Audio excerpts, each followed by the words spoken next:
Kernpunkte der sozialen Frage von Rudolf Steiner.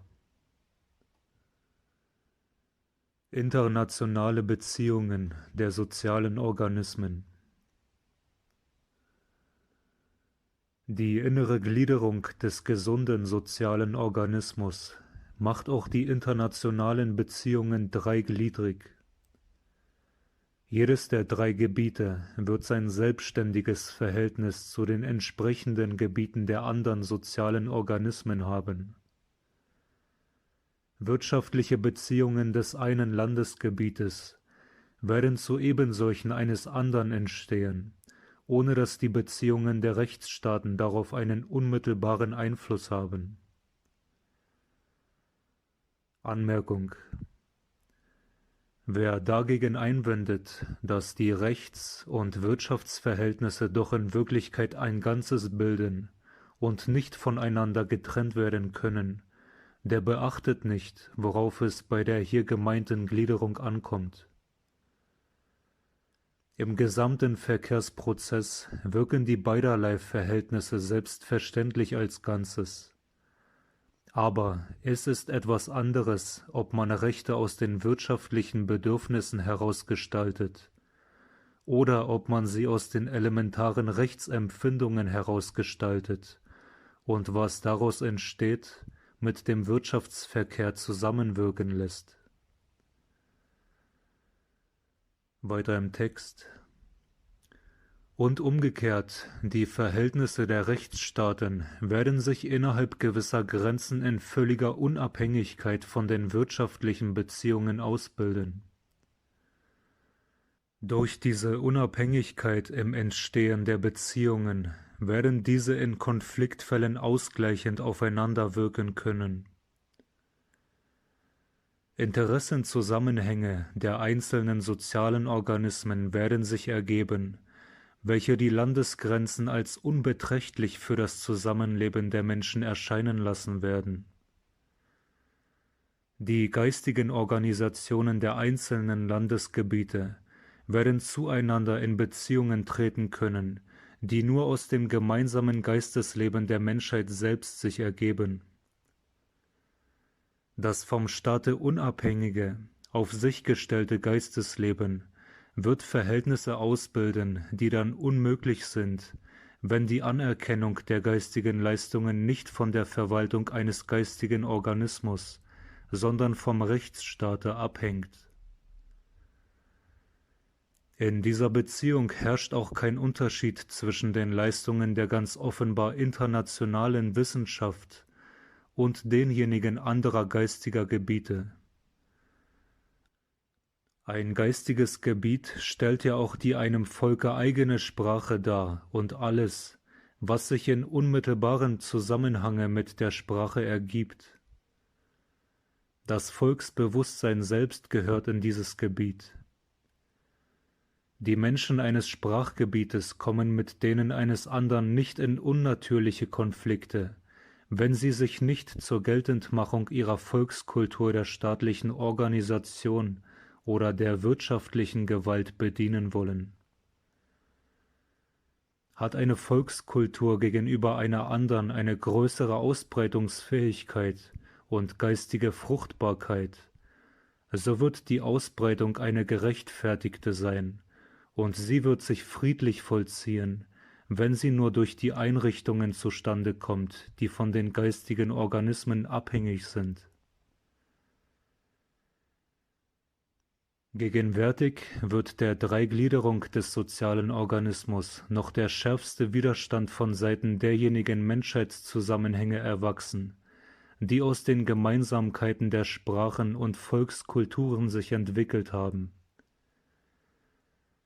Dieser Widerstand wird sich brechen müssen an dem Ziel, dass sich aus den Lebensnotwendigkeiten der neueren Zeit die Menschheit als Ganzes immer bewusster wird setzen müssen. Diese Menschheit wird empfinden, dass ein jeder ihrer Teile zu einem wahrhaft menschenwürdigen Dasein nur kommen kann, wenn er sich lebenskräftig mit allen anderen Teilen verbindet. Volkszusammenhänge sind neben anderen naturgemäßen Impulsen die Ursachen, durch die sich Rechts- und Wirtschaftsgemeinsamkeiten geschichtlich gebildet haben. Aber die Kräfte, durch welche die Volkstümer wachsen, müssen sich in einer Wechselwirkung entfalten, die nicht gehemmt ist durch die Beziehungen, welche die Staatskörper und Wirtschaftsgenossenschaften zueinander entwickeln. Das wird erreicht, wenn die Volksgemeinschaften die innere Dreigliederung ihrer sozialen Organismen so durchführen, dass jedes der drei Glieder eine selbstständige Beziehung zu anderen sozialen Organismen entfalten kann. Dadurch bilden sich vielgestaltige Zusammenhänge zwischen Völkern, Staaten und Wirtschaftskörpern, die jeden Teil der Menschheit mit anderen Teilen so verbinden, dass der eine in seinen eigenen Interessen das Leben der anderen mitempfindet. Ein Völkerbund entsteht aus wirklichkeitsgemäßen Grundimpulsen heraus. Er wird nicht aus einseitigen Rechtsanschauungen eingesetzt werden müssen. Anmerkung: Wer in solchen Dingen Utopien sieht, der beachtet nicht, dass in Wahrheit die Wirklichkeit des Lebens nach diesem von ihm für utopistisch gehaltenen Einrichtungen hinstrebt, und dass die Schäden dieser Wirklichkeit gerade davon kommen, dass diese Einrichtungen nicht da sind. Weiter im Text. Von besonderer Bedeutung muss einem wirklichkeitsgemäßen Denken erscheinen, dass die hier dargestellten Ziele eines sozialen Organismus zwar ihre Geltung haben für die gesamte Menschheit, dass sie aber von jedem einzelnen sozialen Organismus verwirklicht werden können, gleichgültig wie sich andere Länder zu dieser Verwirklichung vorläufig verhalten. Gliedert sich ein sozialer Organismus in die naturgemäßen drei Gebiete, so können die Vertretungen derselben als einheitliche Körperschaft mit anderen in internationale Beziehungen treten, auch wenn diese anderen für sich die Gliederung noch nicht vorgenommen haben. Wer mit dieser Gliederung vorangeht, der wird für ein gemeinschaftliches Menschheitsziel wirken. Was getan werden soll, wird sich durchsetzen vielmehr durch die Kraft, welche ein in wirklichen Menschheitsimpulsen wurzelndes Ziel im Leben erweist, als durch eine Feststellung auf Kongressen und aus Verabredungen heraus. Auf einer Wirklichkeitsgrundlage ist dieses Ziel gedacht. Im wirklichen Leben, an jedem Punkte der Menschengemeinschaft lässt es sich erstreben. Wer in den letzten Jahrzehnten die Vorgänge im Leben der Völker und Staaten von einem Gesichtspunkte aus verfolgte, wie derjenige dieser Darstellung ist, der konnte wahrnehmen, wie die geschichtlich gewordenen Staatengebilde mit ihrer Zusammenfassung von Geistes-, Rechts- und Wirtschaftsleben sich in internationale Beziehungen brachten, die zu einer Katastrophe drängten. Ebenso aber konnte ein solcher auch sehen, wie die Gegenkräfte aus unbewussten Menschheitsimpulsen heraus zur Dreigliederung wiesen.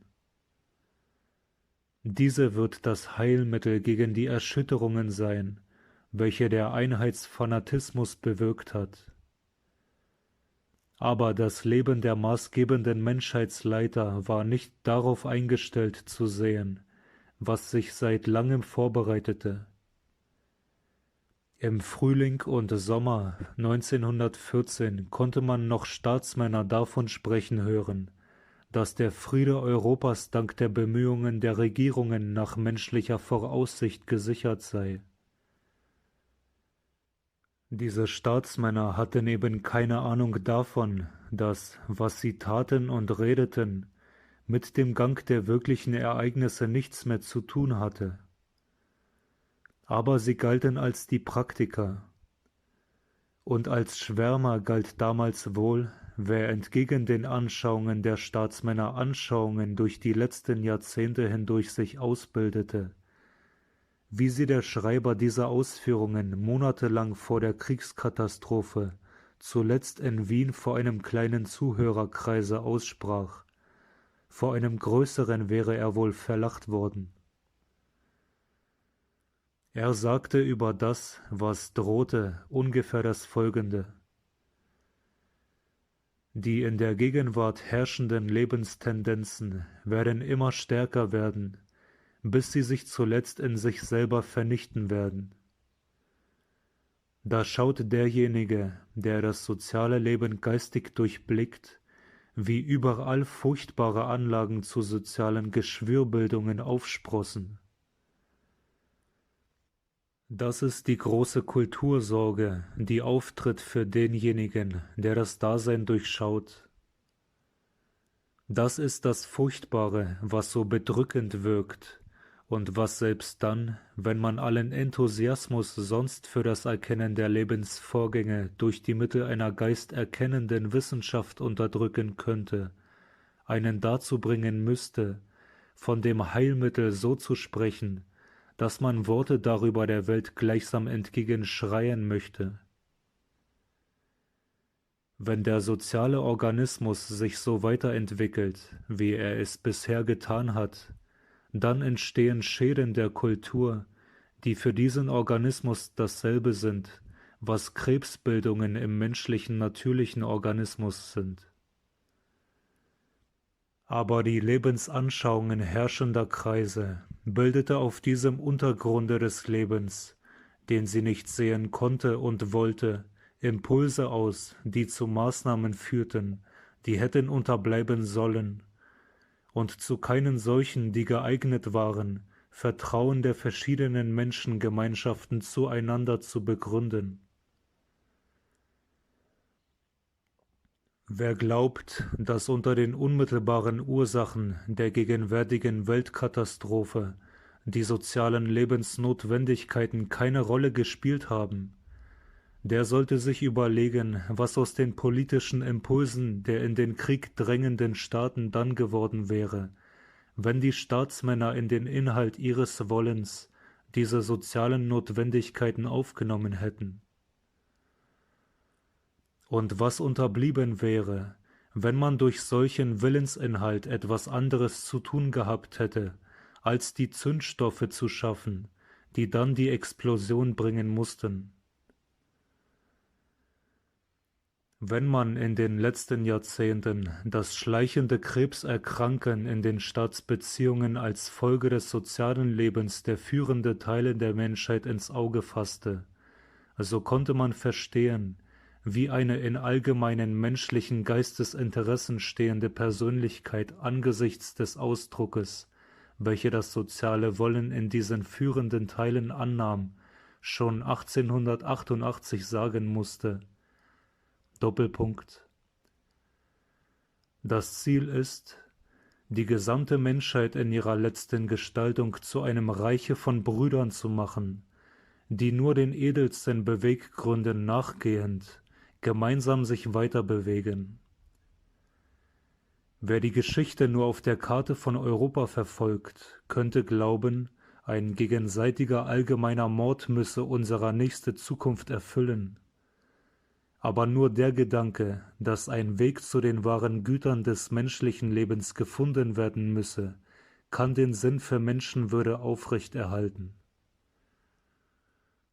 Und dieser Gedanke ist ein solcher, der mit unseren ungeheuern kriegerischen Rüstungen und denen unserer Nachbarn nicht im Einklange zu stehen scheint, an den ich aber glaube und der uns erleuchten muss, wenn es nicht überhaupt besser sein sollte, das menschliche Leben durch einen Gemeinbeschluss abzuschaffen und einen offiziellen Tag des Selbstmordes anzuberaumen. So Hermann Grimm auf Seite 46 seines Buches 15 Essays.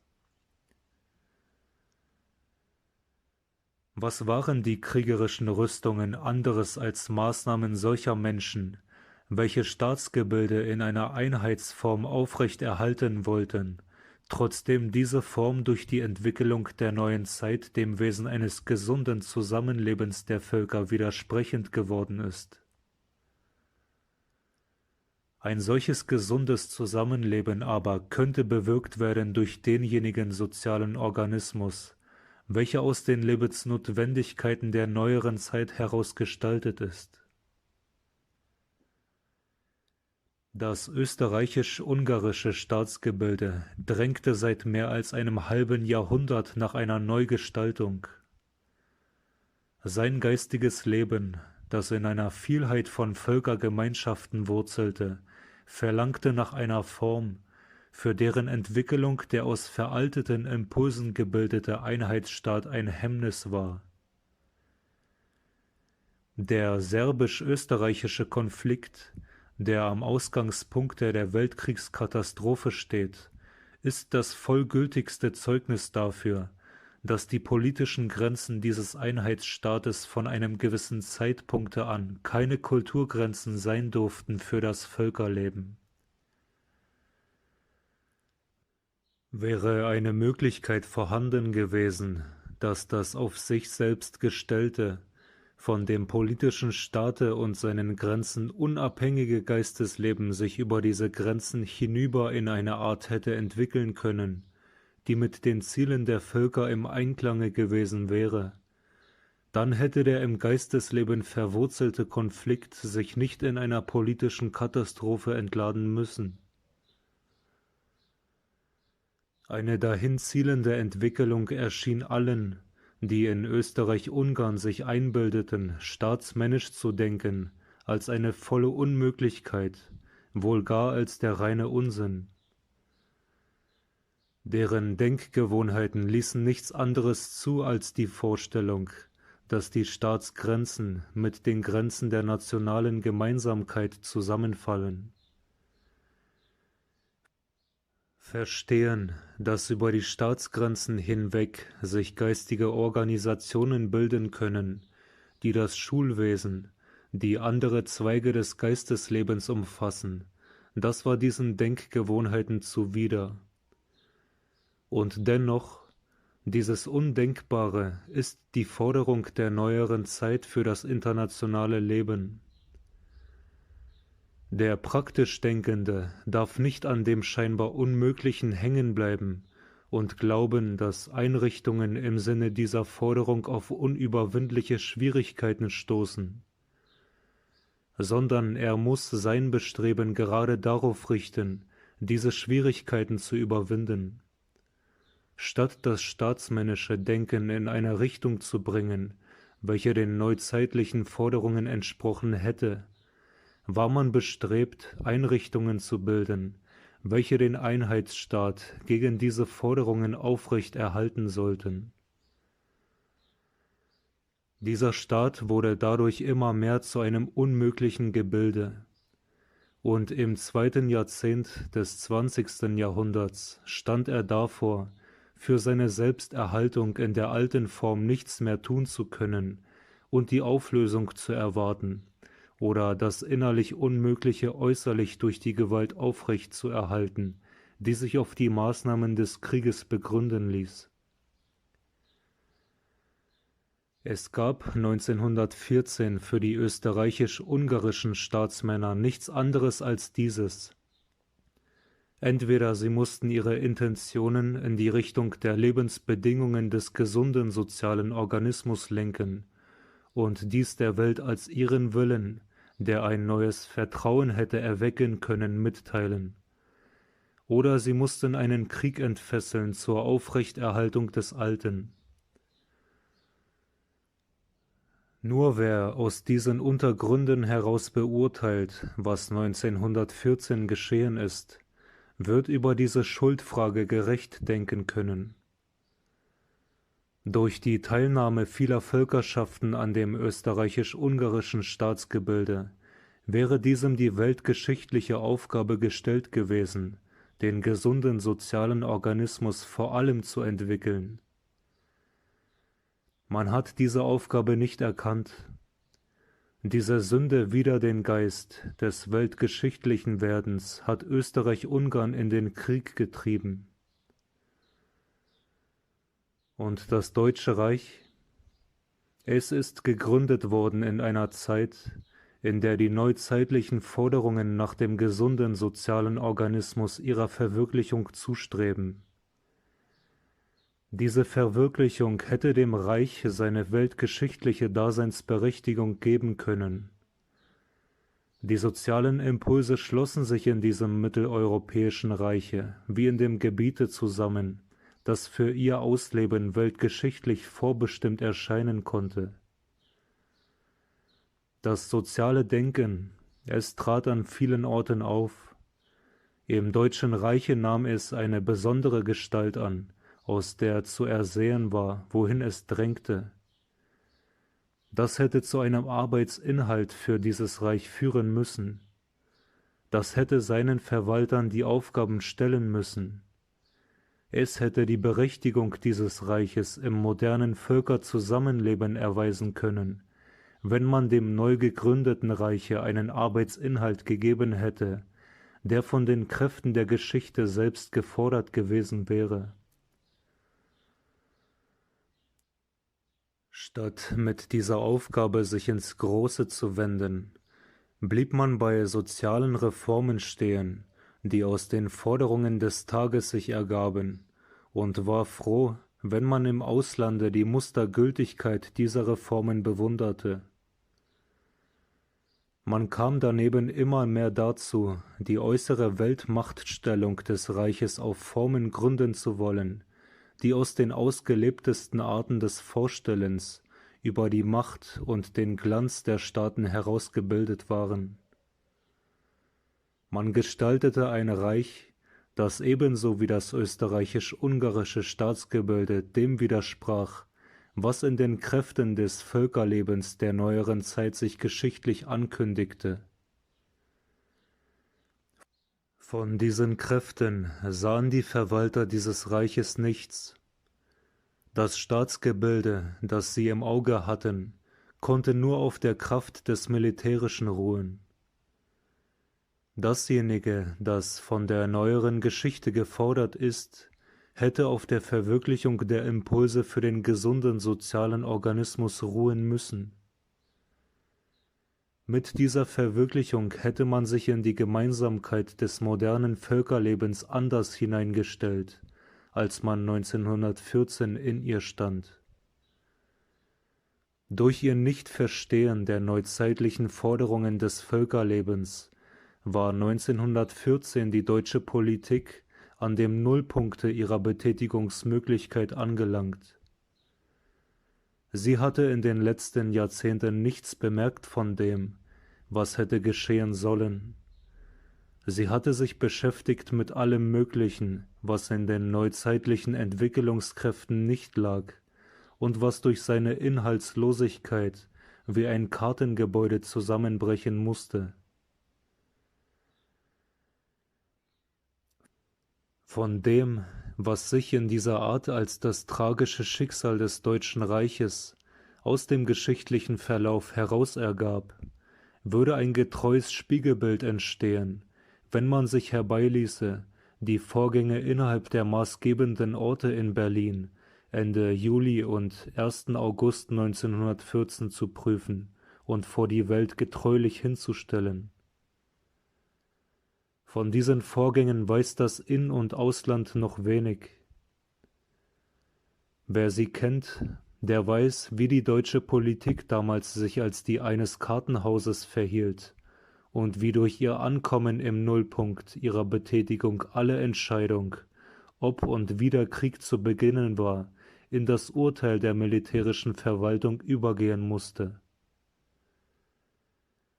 Wer maßgebend in dieser Verwaltung war, konnte damals aus den militärischen Gesichtspunkten heraus nicht anders handeln, als gehandelt worden ist, weil von diesen Gesichtspunkten die Situation nur so gesehen werden konnte, wie sie gesehen worden ist.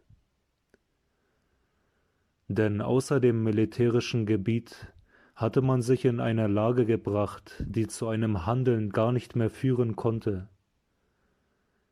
Alles dieses würde sich als eine weltgeschichtliche Tatsache ergeben, wenn jemand sich fände, der darauf dringt, die Vorgänge in Berlin von Ende Juli und 1. August, namentlich alles das, was sich am 1. August und 31. Juli zutrug, an das Tageslicht zu bringen. Man gibt sich noch immer der Illusion hin, durch die Einsicht in diese Vorgänge könne man doch nichts gewinnen, wenn man die vorbereitenden Ereignisse aus der früheren Zeit kennt. Will man über das reden, was man gegenwärtig die Schuldfrage nennt, so darf man diese Einsicht nicht meiden. Gewiss kann man auch durch anderes über die längst vorher vorhandenen Ursachen wissen, aber diese Einsicht zeigt, wie diese Ursachen gewirkt haben. Die Vorstellungen, die Deutschlands Führer damals in den Krieg getrieben haben, sie wirkten dann verhängnisvoll fort. Sie wurden Volksstimmung, und sie verhinderten, dass während der letzten Schreckensjahre die Einsicht bei den Machthabern sich durch die bitteren Erfahrungen entwickelte, deren Nichtvorhandensein vorher in die Tragik hineingetrieben hatte. Auf die mögliche Empfänglichkeit, die sich aus diesen Erfahrungen heraus hätte ergeben können, wollte der Schreiber diese Ausführungen bauen, als er sich bemühte, innerhalb Deutschlands und Österreichs in dem Zeitpunkte der Kriegskatastrophe, der ihm der geeignete erschien, die Ideen von dem gesunden sozialen Organismus und deren Konsequenzen für das politische Verhalten nach außen an Persönlichkeiten heranzubringen, deren Einfluss damals noch sich hätte für eine Geltendmachung dieser Impulse betätigen können. Persönlichkeiten, welche es mit dem Schicksal des deutschen Volkes ehrlich meinten, beteiligten sich daran, einen solchen Zugang für diese Ideen zu gewinnen. Man sprach vergebens. Die Denkgewohnheiten sträubten sich gegen solche Impulse, welche dem nur militärisch orientierten Vorstellungsleben als etwas erschienen, mit dem man nichts Rechtes anfangen könne. Höchstens, dass man fand, Trennung der Kirche von der Schule. Ja, das wäre etwas. In solcher Bahn liefen eben die Gedanken der staatsmännisch Denkenden schon seit lange. Und in eine Richtung, die zu Durchgreifendem führen sollte, ließen sie sich nicht bringen. Wohlwollende sprachen davon, ich solle diese Gedanken veröffentlichen. Das war in jenem Zeitpunkte wohl der unzweckmäßigste Rat. Was konnte es helfen, wenn auf dem Gebiete der Literatur unter manchem anderen auch von diesen Impulsen gesprochen worden wäre, von einem Privatmanne? In der Natur dieser Impulse liegt es doch, dass sie damals eine Bedeutung nur hätten erlangen können durch den Ort, von dem aus sie gesprochen worden wären.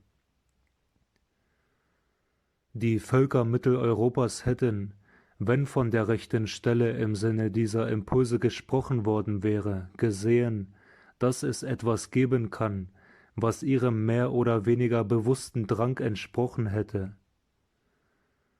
Und die Völker des russischen Ostens hätten ganz gewiss in jedem Zeitpunkte Verständnis gehabt für eine Ablösung des Zarismus durch solche Impulse. Dass sie dies Verständnis gehabt hätten, kann nur der in Abrede stellen, der keine Empfindung hat für die Empfänglichkeit des noch unverbrauchten osteuropäischen Intellekts für gesunde soziale Ideen. Statt der Kundgebung im Sinne solcher Ideen kam Brest-Litowsk.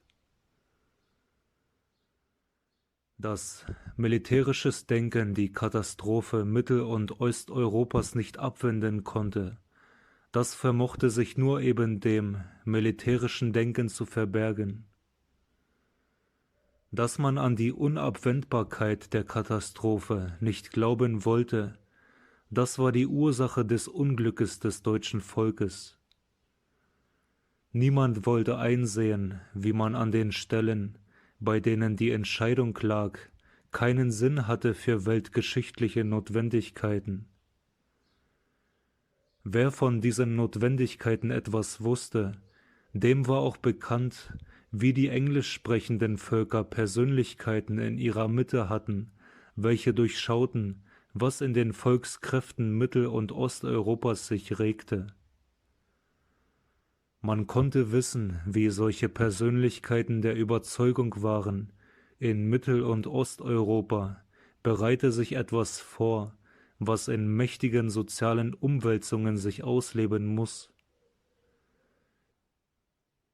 In solchen Umwälzungen, von denen man glaubte, dass in den englisch sprechenden Gebieten für sie weder schon geschichtlich eine Notwendigkeit noch eine Möglichkeit vorlag.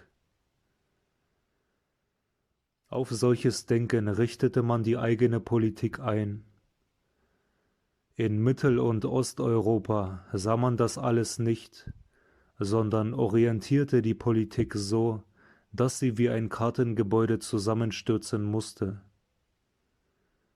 Nur eine Politik, die auf die Einsicht gebaut gewesen wäre, dass man in englisch sprechenden Gebieten großzügig und ganz selbstverständlich vom englischen Gesichtspunkte mit historischen Notwendigkeiten rechnete, hätte Grund und Boden gehabt.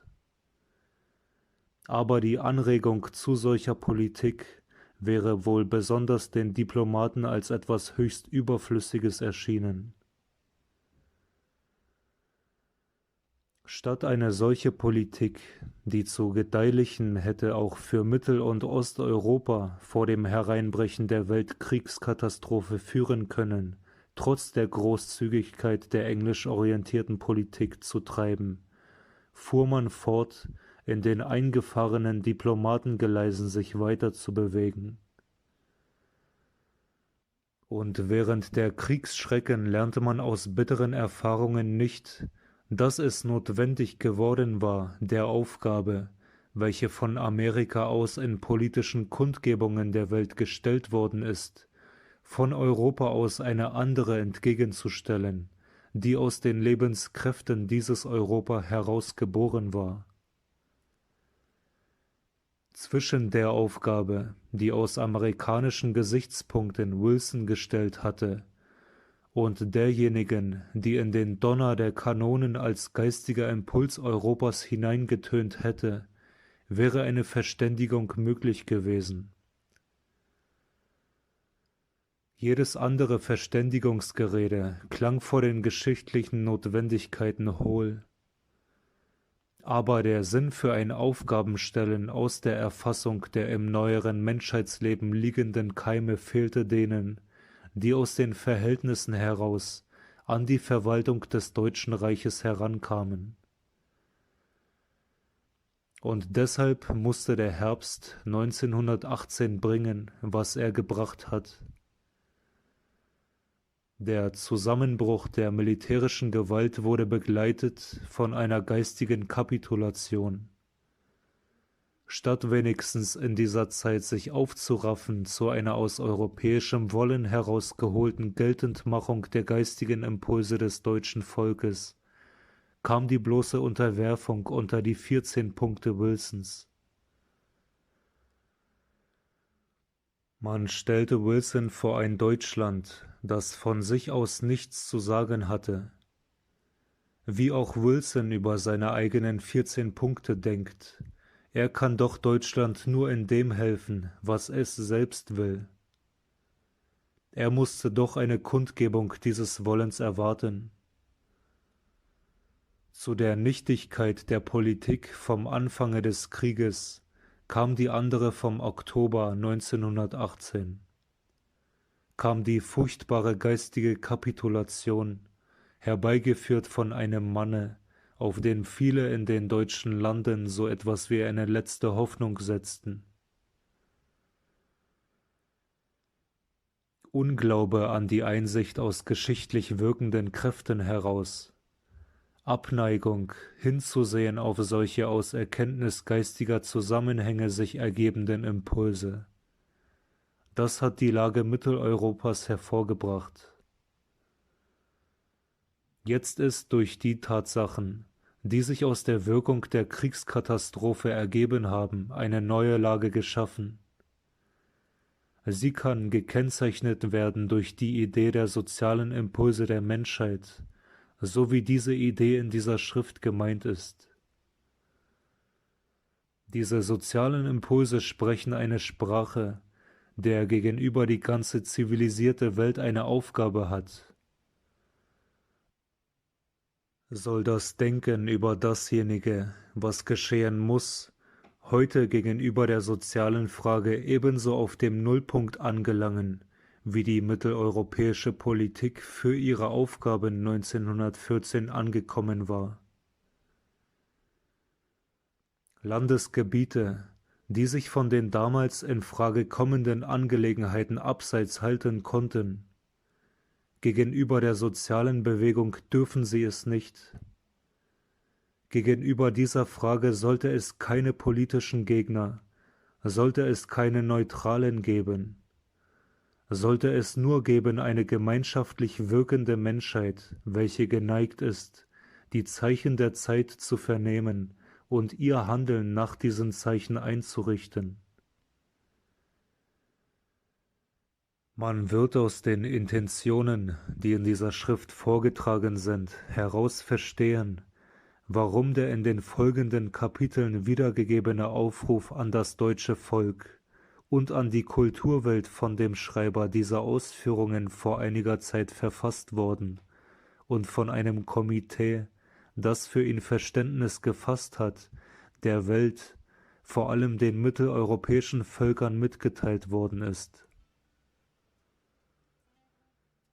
Gegenwärtig sind andere Verhältnisse als zu der Zeit, in der sein Inhalt engeren Kreisen mitgeteilt worden ist. Dazumal hätte ihn die öffentliche Mitteilung ganz notwendig zur Literatur gemacht. Heute muss die Öffentlichkeit ihm dasjenige bringen, was ihm vor kurzer Zeit noch nicht hätte bringen können. Verstehende Menschen, die in seinem Sinne wirken wollen, wenn er des Verständnisses und der Verwirklichung wert ist. Denn was jetzt entstehen soll, kann nur durch solche Menschen entstehen.